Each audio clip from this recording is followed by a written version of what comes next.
জোরপূর্বে আমারে ধর্ষণ করছে করছে, তারপর ভিডিও করে রেখে দিছে। ৮০-৯০ বারের উপরে ও ব্যবহার করছে। আমি বলছি যে আমি ৩ মাসের করবো, বলছি আমার ওষুধ এনে দেবে।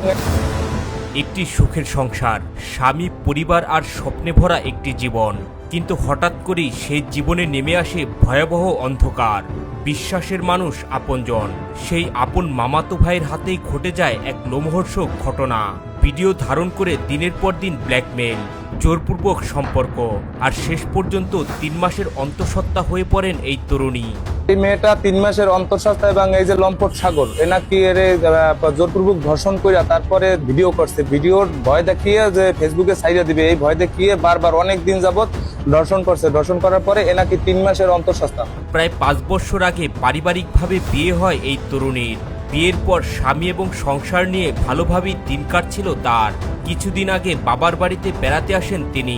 সেখানেই ঘটে যায় এক ভয়াবহ ঘটনা। আমার বিয়ে হয়েছে ৫ বছর। আমার স্বামীর সাথে আমি সুখে সংসার করছি।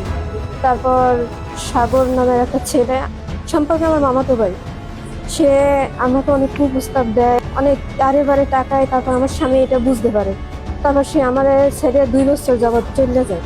তারপর আমি আমার বাবা মার কাছে থাকি। আমি বাড়িতে চলে আসার পর সে আমাকে অনেক কুপ্রস্তাব দেয়, আমি রাজি হই না। তারপর আমার বাড়িতে যায়, মানে খারাপভাবে আমার দিক তাকায়। এই তরুণীর অভিযোগ, বাড়িতে অন্য কেউ না থাকার সুযোগে কৌশলে তার ঘরে প্রবেশ করে তারই আপন মামাতো ভাই।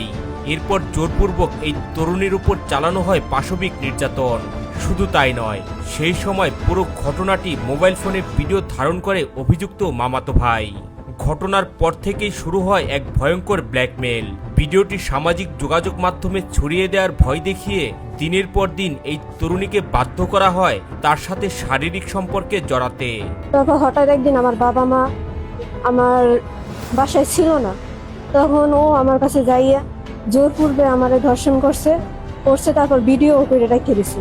তারপর এই ভিডিওর হুমকি দেখাই আমার অনেক দিন ব্যবহার করছে। তারপর আমি বলে দিছি, মাসের কাছে বলে দিই।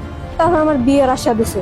ভুক্তভোগী তরুণীর দাবি, এই ব্ল্যাকমেলের কারণে প্রায় ৮০ থেকে ৯০ বার জোরপূর্বক তার সাথে শারীরিক সম্পর্কে মিলিত হয় অভিযুক্ত মামাতো ভাই। তিনি যদি বিষয়টি কাউকে বলেন তাহলে তাকে প্রাণে মেরে ফেলার হুমকিও দেয়া হয়। তুই সহবাস না করলে আমি ভিডিওটা ছেড়ে দিব, এইটা বলে আমাকে অনেক হুমকি দেয়। তারপর আমার সাথে এই কাজটা করছে। ৮০-৯০ বারের উপরে ও ব্যবহার করছে। এই ঘটনার ফলে বর্তমানে ৩ মাসের অন্তঃসত্ত্বা হয়ে পড়েছেন এই তরুণী।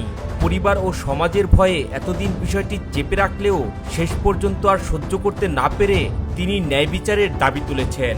ভুক্তভোগীর দাবি, এই ঘটনার সুষ্ঠু তদন্ত করে অভিযুক্তের দৃষ্টান্তমূলক শাস্তি নিশ্চিত করতে হবে।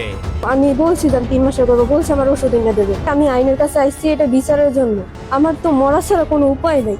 আপন মামাতো ভাইয়ের হাতে পাশবিক নির্যাতনের শিকার হওয়া এই তরুণী এখন ন্যায় বিচারের আশায় আদালতের শরণাপন্ন হয়েছেন। দীর্ঘদিন ভয় আর ব্ল্যাকমেলের মধ্যে থাকলেও শেষ পর্যন্ত সাহস করে আইনের দ্বারস্থ হয়েছেন তিনি। এদিকে স্থানীয় এলাকাবাসী এই ঘটনায় তীব্র ক্ষোভ প্রকাশ করেছেন। তাদের দাবি, এমন জঘন্য অপরাধের সাথে জড়িত ব্যক্তির কঠোর শাস্তি নিশ্চিত করা না হলে সমাজে এই ধরনের ঘটনা আরও বাড়তেই থাকবে। প্রভাবশালী লোক এর ভয়ভীতি দেখাইয়া এর মানে বাচ্চা নষ্ট করতে চাইছে। আমরাও চাই যেন এটা সঠিক বিচার হয়। এই মেয়েটার যাতে সুষ্ঠু বিচার হয় এটি আমরা চাই। এই ধরনের ঘটনা শুধু একটি পরিবার নয়, পুরো সমাজের জন্যই একটি ভয়াবহ সতর্কবার্তা। বিশ্বাসের সম্পর্কের আড়ালে কখনো কখনো লুকিয়ে থাকতে পারে ভয়ঙ্কর অপরাধ। বিশেষজ্ঞদের মতে, যদি কেউ এমন অপরাধের শিকার হন তাহলে ভয় না পেয়ে দ্রুত আইনশৃঙ্খলা বাহিনীর সহায়তা নেওয়া প্রয়োজন।